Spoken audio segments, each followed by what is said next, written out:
Merci Madame la Présidente, Madame la Ministre, chers collègues. Pendant ces 2 jours en commission, nous allons débattre de l'audiovisuel public, qui représente pour les Français une chance, un pilier essentiel de la démocratie, de la culture et de la cohésion sociale. Il est le garant d'une information fiable, impartiale et indépendante. Il offre une programmation culturelle diversifiée, innovante et de qualité, permettant à chaque citoyen de découvrir et d'apprécier la richesse de notre patrimoine culturel. Les Français reconnaissent pleinement cette importance et accordent une place considérable à l'audiovisuel public dans leur quotidien.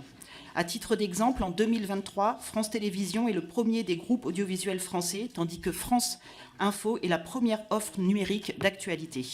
Radio France est, lui, le premier groupe de radio français avec 30,1% de part d'audience. Cependant, nous devons rester vigilants et conforter la place de l'audiovisuel public dans un paysage médiatique en pleine mutation. Face à l'émergence des plateformes, à l'influence croissante des réseaux sociaux et de l'intelligence artificielle générative, à la montée en puissance des infox, il est impératif de soutenir et de renforcer notre service public. Nous constatons déjà depuis plusieurs années un bilan des mutations mitigées, des mutualisations mitigées et une insuffisance des coopérations entre les différentes entités de l'audiovisuel public. Celles-ci ont été pointées successivement par le CSA, puis par l'ARCOM, mais aussi par la mission d'information sur l'avenir de l'audiovisuel public de Quentin Bataillon et de mon collègue co-rapporteur Jean-Jacques Gaultier. En tant que membre de cette mission d'information, j'ai suivi ces auditions avec beaucoup d'intérêt et je me suis pleinement associée à ces observations et recommandations. Nous avions notamment constaté que les synergies de moyens restant insuffisantes, notamment sur le plan des marchés groupés ou de la formation. Notre collègue Céline Calvez avait, à l'époque, justement rappelé qu'aucun organisme de l'audiovisuel public n'était en mesure d'isoler au sein de ses dépenses totales le montant des dépenses réalisées dans le cadre des coopérations prévues par les contrats d'objectifs et de moyens. Sur le plan des coopérations stratégiques, nous relevons le même point. Le rapprochement de France 3 et France Bleu, notamment, a pris beaucoup de retard et n'affiche pas de véritable projet éditorial partagé. Ces constats avaient conduit la mission d'information à reprendre à son compte la proposition d'une réforme institutionnelle qui permettrait d'aller plus loin dans les coopérations et de renforcer durablement l'audiovisuel public. Le chapitre 1er de la proposition de loi dont nous allons débattre reprend très largement les dispositions de l'article 59 du projet de loi relatif à la communication audiovisuelle, dit du projet de loi Riester. Adopté par la Commission des affaires culturelles début mars 2020, son examen avait été interrompu du fait de l'épidémie de Covid-19. L'an dernier, le Sénat a décidé d'entamer un nouveau processus législatif porté par le président Lafon. La proposition de loi transmise à l'Assemblée, votée au Sénat il y a près d'1 an, crée la société France Média, une holding stratégique qui serait chargée de veiller à la cohérence et à la complémentarité des offres de programmes de ses filiales, à savoir France Télévisions, Radio France, France Média Monde et l'INA. Cette holding conduirait des actions communes et définirait des projets de développement entre les filiales. Elle serait enfin appelée à répartir entre celles-ci les ressources publiques.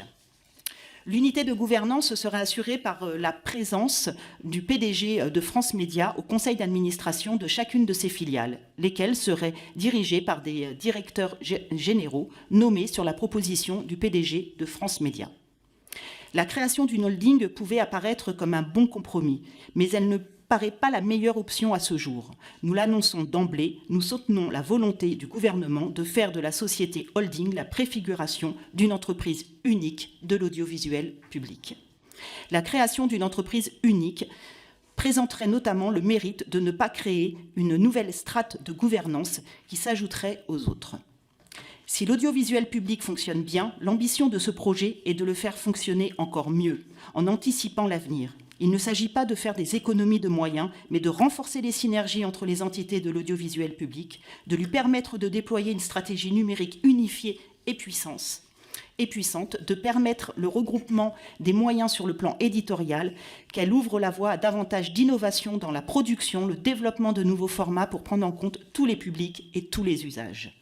De réaffirmer le rôle clé que joue l'audiovisuel public dans le secteur de la création.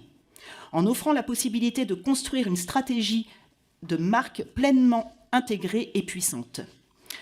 en permettant en matière d'information de combiner puissance des moyens de chacun et de préserver un traitement spécifique en fonction des publics de chaque média ou territoire, et en assurant le fonctionnement pleinement intégré des réseaux de proximité France Bleu et France 3 au service d'une couverture plus complète de la vie des territoires.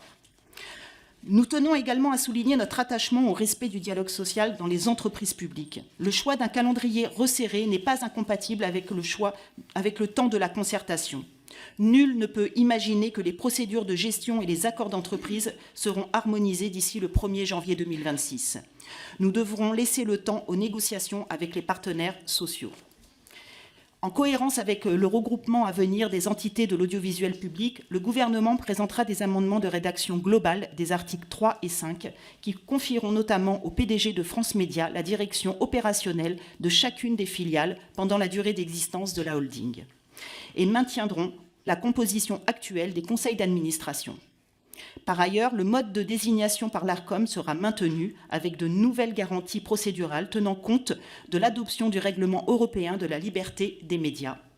L'Arcom devra ainsi, dans une nouvelle délibération, définir une procédure de nomination transparente, ouverte, effective et non discriminatoire. Un mot enfin sur le financement de l'audiovisuel public. Nous saluons l'insertion par les sénateurs d'une disposition relative aux ressources à l'article 5, visant à garantir que la principale source de financement des sociétés de l'audiovisuel public sera constituée par une ressource publique de nature fiscale, pérenne, suffisante, prévisible et en prenant en compte l'inflation. Il s'agit d'une garantie importante et nous notons que le gouvernement la reprend à son compte dans son amendement à l'article 5. Le débat sur le financement de l'audiovisuel public aura lieu avant la suspension estivale. À notre sens, l'option d'un prélèvement sur recettes serait la mieux à même de garantir l'indépendance de l'audiovisuel public. Mais chaque chose en son temps, la réforme du financement n'étant pas l'objet du débat, nous l'entamerons plus tard. Avant de laisser la parole à mon co-rapporteur Jean-Jacques Gaultier, je souhaite remercier la ministre pour sa présence, aux administrateurs pour le travail effectué et bien sûr à mon co-rapporteur pour le travail aussi transpartisan réalisé dans une bonne entente.